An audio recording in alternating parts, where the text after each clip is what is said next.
now, we will broadcast for you the news in English on Radio Free Syria.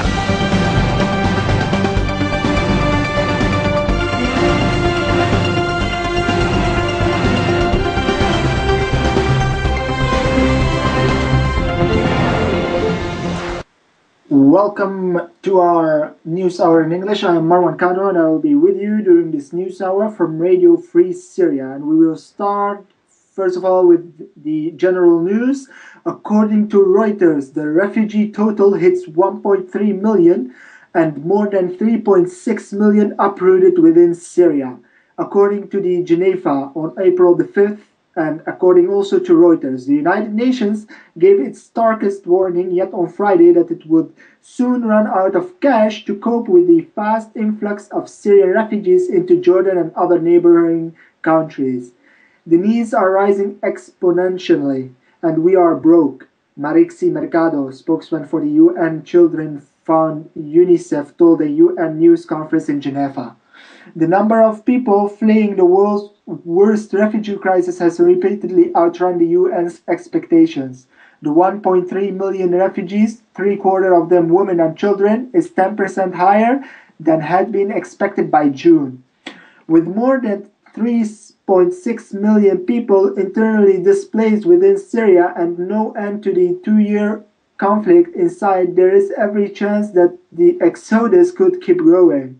Since the beginning of the year, more than 2,000 refugees have streamed across the borders into Jordan every day. We expect these numbers to be more than double by July and triple by December, Mercado said.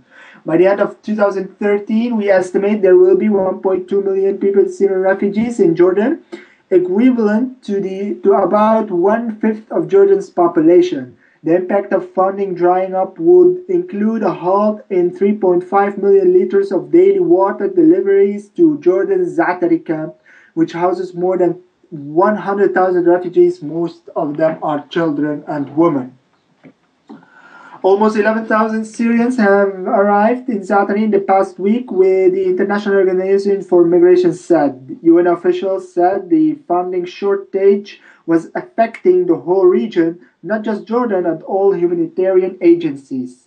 While the humanitarian agencies have so far managed to prevent major health problems among the refugees, policing the huge and growing population is becoming more difficult. The United Nations has reported multiple demonstrations at Zaatari at the end of March due to a shortage of buses to take refugees back to Syria, people frequently trying to smuggle items out of the camp, and violence over the distribution of new caravans. The other countries hosting large numbers of Syrian refugees are Lebanon, Turkey, and Iraq. Most of the displaced people within Syria are in northern and central areas rather than the southern regions close to Jordan, according to the Syrian Arab Red Crescent, the main humanitarian agency on the ground. Fighting in Raqqa province recently drove 35,000 into Deir ez-Zor on a single day, it said. Figures from the United Nations Refugee Agency show the biggest countries donors so far in 2020 are the United States, the European Union, and Japan. The United Nations has received 162 million, one-third of the 494 million it needs for the first half of this year. China has donated 1 million earmarked for refugees in Turkey. Russia does not appear on the list of donors according to the United Nations. So far, very little has come in, Mercado said. We are doing a lot, we are doing an enormous amount, but the needs are just extraordinary, and they are growing every day. This was it for today. Thank you very much for listening. I am Marwan Kadra, along with me, Executive Manager Mace.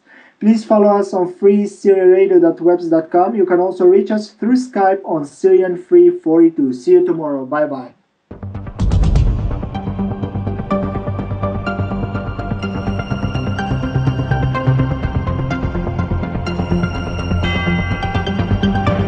Right now, we will broadcast for you the news in English on Radio Free Syria.